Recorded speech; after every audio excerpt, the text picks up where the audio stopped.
Right now, Pittsburgh's best sports show is about to begin. Call us or tweet us. We've got things to talk about on the Ireland Contracting Nightly Sports Call.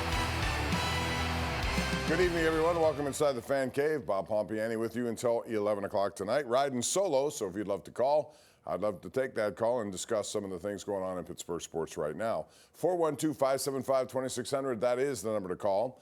Let me know what you think about the Pirates, who are once again at 500, 42 and 42, which means they gained a game on Milwaukee because the Cubs beat them today, but they're still 9.5 out of first.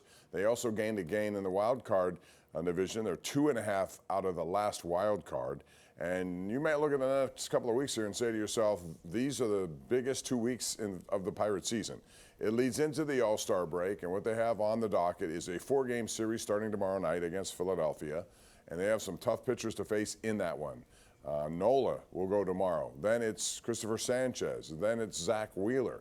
So the Pirates are going to have to come up with some of their best baseball. That's a 4-game series. They'll end Thursday, and then it's on to Washington. And you can say what you want about the Nationals, but they're a 500 team, and they also can hit the cover off the baseball. So that won't be easy. They're also ahead of the Pirates in the wild card race.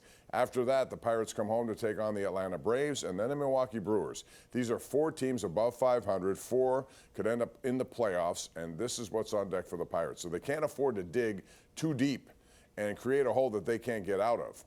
The other thing you have to wonder about is when we get to the trade deadline in a couple of weeks, as I said, what will the Pirates do? At this point, you would imagine they're going to try to go out and get what they can get to help their team, and they have plenty of needs on this team. But if they fall out of this, let's say they have a really bad road trip here, and the next thing you know, they're 11.5, 12 out, and they're also 5.5 or more out of the wild card. Do they then trade certain players? And one of them I'd have to consider on that list would be Brandon Lau. As good as he's been, 20 home runs, he's on pace for 40. No Pirate has hit 40 since Willie Stargell, and yet he's at the end of a contract. He's going to want big money. The Pirates should have already started talking to him, I would have imagined, about a deal if one is possible. What would that look like? He's making $11 million. Most likely after this kind of season, he's going to want $25 million a year. Should they pay it? I say yes. They may say no. There's uncertainty about what happens after the season with the lockout and all that potential talk. But Brandon Lau is an interesting topic as we get closer to the trade deadline. The other thing the Pirates have got to do is figure out their bullpen. Once again, this weekend was a disaster. They had leads in all of these games. They should have won all 3. In fact, they lost the one on Friday night with Mason Montgomery, gives up a 2-run home run late. And then yesterday, of course, you saw what happened in the top of the 9th inning there, where Cincinnati was down to their final strike, and they got a home run by Suarez off Soto, and Soto's had his problems. He ends up the month of June with a 12.51 ERA in 8 appearances. You know, Santana has had his problems. He got in there today. He gave up a couple of walks in a low-leverage situation, but that's not an indication that he's getting better or should be trusted in these situations. So what do you do? Well, one of the answers is could be Carmen Mlodzinski as a closer. You can do that. He, I think, has the moxie to get it done, and given the fact that everybody else is failing in that department, why not? He was in the rotation or in the relief appearance today for 2 1/3 innings, I believe it was, in the Rains game. He didn't complete the game.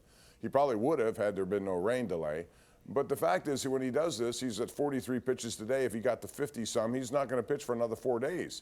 I don't think that's the proper way to use that guy. I think, if he's going to be in the bullpen, then he has a bullpen guy.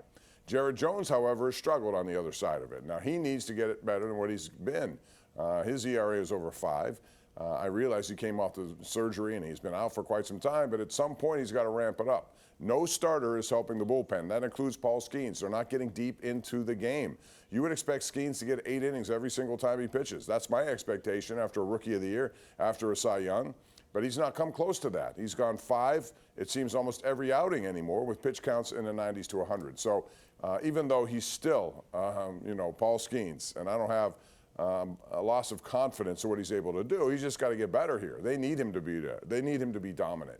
So we'll see what happens these next 4 days in Philadelphia. It'll be an interesting matchup tomorrow. It's Brandon Ashcraft, as I said, who's had a really good season. He's been the best Pirate pitcher against Aaron Nola, who's had a bad season. So if you want to get off to a good start, tomorrow would be the game, because Chandler versus Christopher Sanchez is not a good matchup, and Zach Wheeler versus Paul Skeens is a very interesting matchup. That'll be on Wednesday night. 412-575-2600 is the number to call if you want to talk about that or the Penguins, what they did. 6 draft picks coming in, no big trades, but they have a lot of money to spend. Where do they spend it? How do they spend it if they're not going to spend it on free agency, because it's not a very deep class in free agency? We'll get into that and more as we continue. This is the Ireland Contracting Nightly Sports Call. So glad you're with us tonight at 412-575-2600 or right here on KDKA+.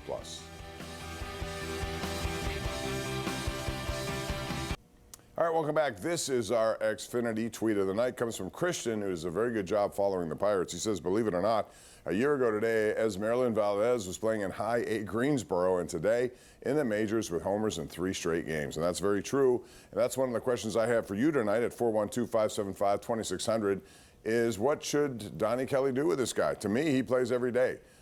He's a hot bat. I'm going to ride that bat until as long as I can. He has a lot of power. He had an RBI double today. He seems to be up for every challenge, so ride him a little bit. They've done that with Callahan. They've done that with Mangum. I would do the same with him. He would play somewhere, whether, DH, if that's the case. The Ozuna situation is looking worse and worse because he can't get in the lineup, although when he does lately, he's doing something. They got to figure that all out, and they need what they paid for. And what they paid for was a guy who was supposed to do a lot better than what he's done. All right, 412-575-2600. You see our KDK.com/connect poll of the night. What should the Pirates do with Jared Jones? Put him in the bullpen, keep him in the rotation. Again, this ties in together with Carmen Mlodzinski because Mlodzinski's in that bullpen because of Jared Jones, who has not done very well so far at all. Back to the lines we go, beginning with Matt and Butler, who's first up tonight. Hello, Matt. Hey, Bob. Hi. I mean, there's just too many holes with this team. I mean, but the biggest one being, I believe they gave the stat on the radio today that said there was 18 games that they were leading through the 6th inning that they've lost. Yeah. 18 games. Win half of them. Win more, like yesterday's game. You got to win some of those games. That's where they need the help. But they can't wait till the trade deadline. Trade deadline's a month away. It's August 3rd. If they wait till the trade deadline, this season will be past them.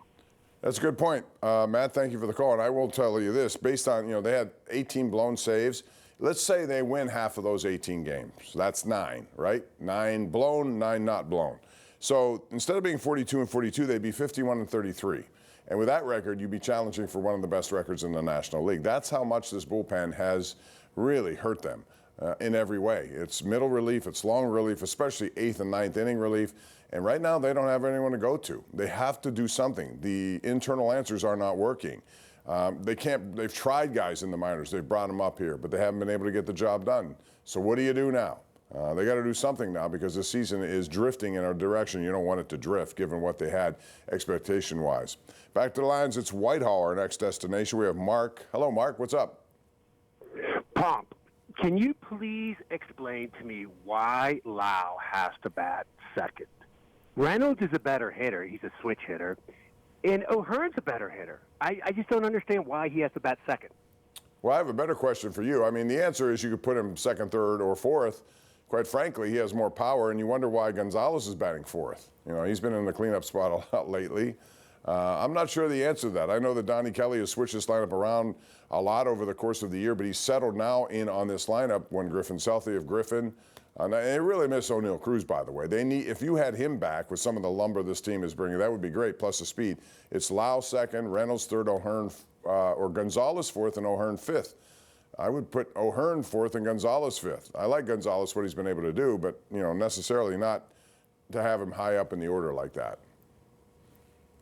All right, thank you, Mark. Let's go to Bill in Shippensville. Is that right, Bill?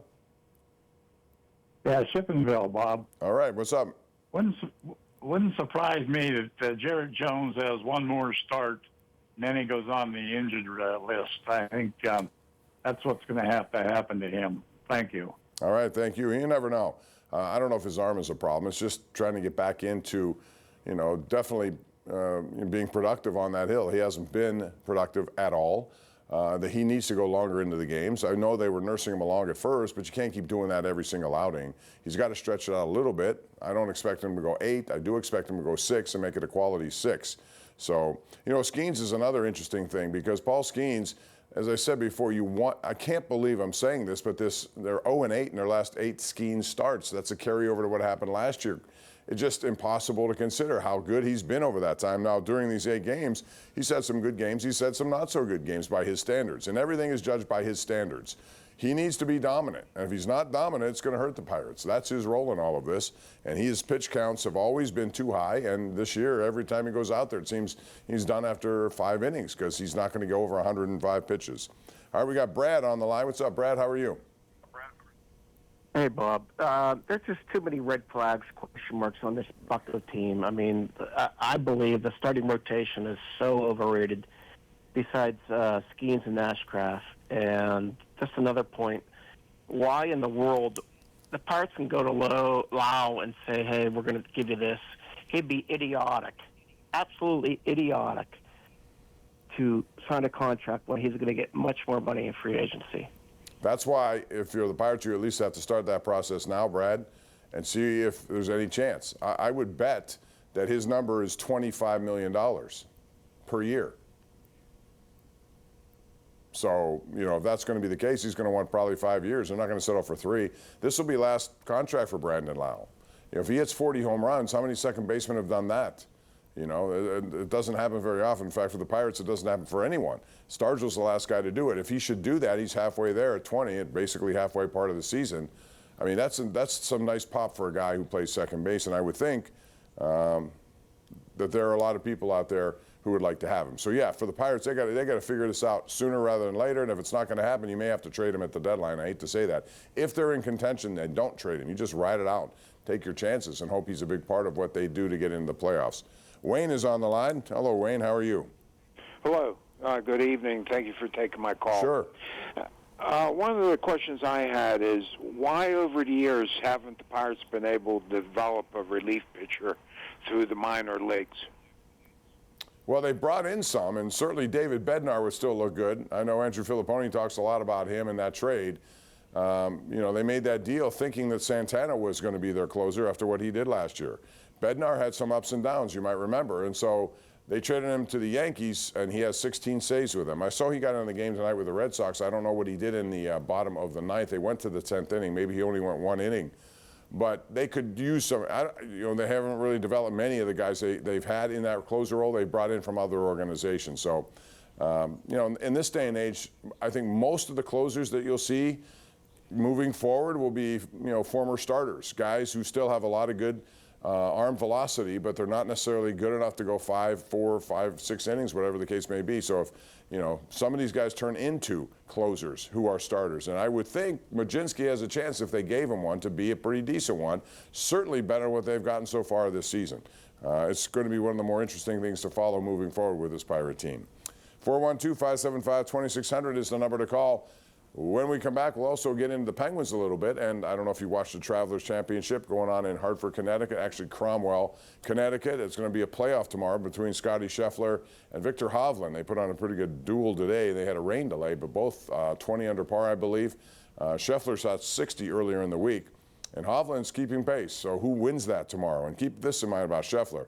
A lot of people I've run into, golf fans, say, well, you know, he's only won once this year. True, only once. But he has 8 out of 13 tournaments, top 5 finishes. He's always lurking. And if you remember back here at the U.S. Open in Oakmont last year, he was lurking. I think people there wanted him to win because he's one of those guys you want to have on the trophy. It did not turn out to be him. It was J.J. Spaun. So we'll get into that and more once your calls at 412-575-2600. It's a Sunday night, and this is the Ireland Contracting Nightly Sports Call.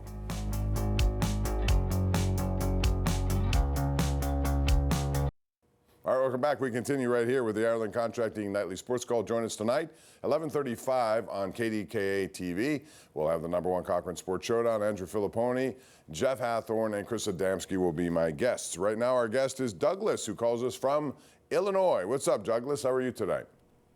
Good, Bob. Nice to talk to you again. Yes, sir. It's been about 21 years.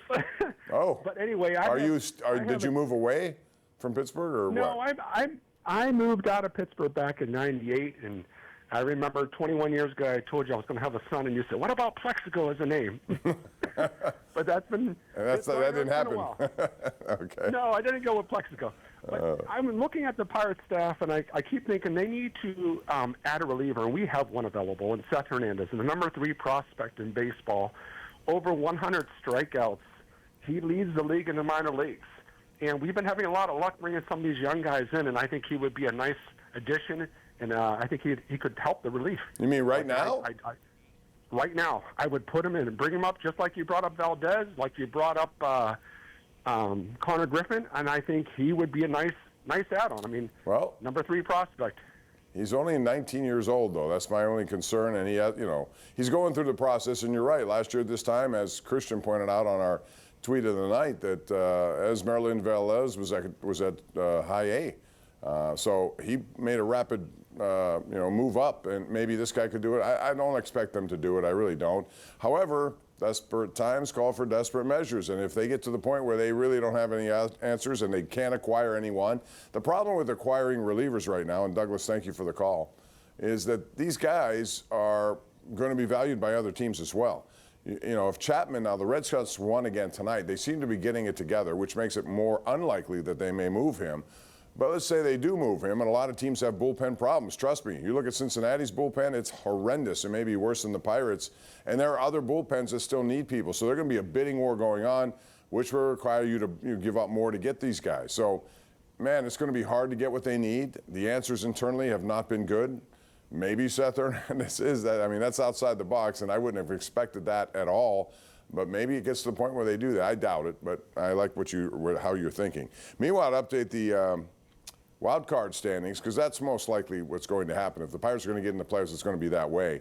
They're 9.5 out of first, and they're in 4th place, so they got teams to hurdle there.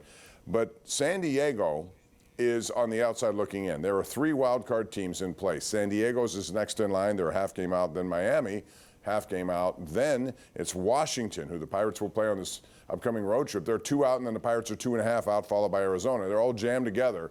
That's why, as I said at the beginning of this broadcast, these next 2 weeks are going to be very big for the Pirates. They got series, a 4-game set against Philly. Then they have 3 in Washington.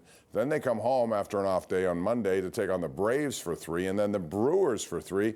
You're going to most likely get a chance to see Jacob Mizorowski in that series. So we'll know more about this Pirate team in the next 2 weeks, and then the All-Star break.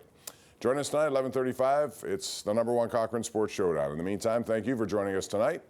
On behalf of the producer, Steve Benko, I'm Bob Pompeani. We'll be back here tomorrow at 10:35 to take your phone calls again. You have a good night. We'll see you tomorrow night.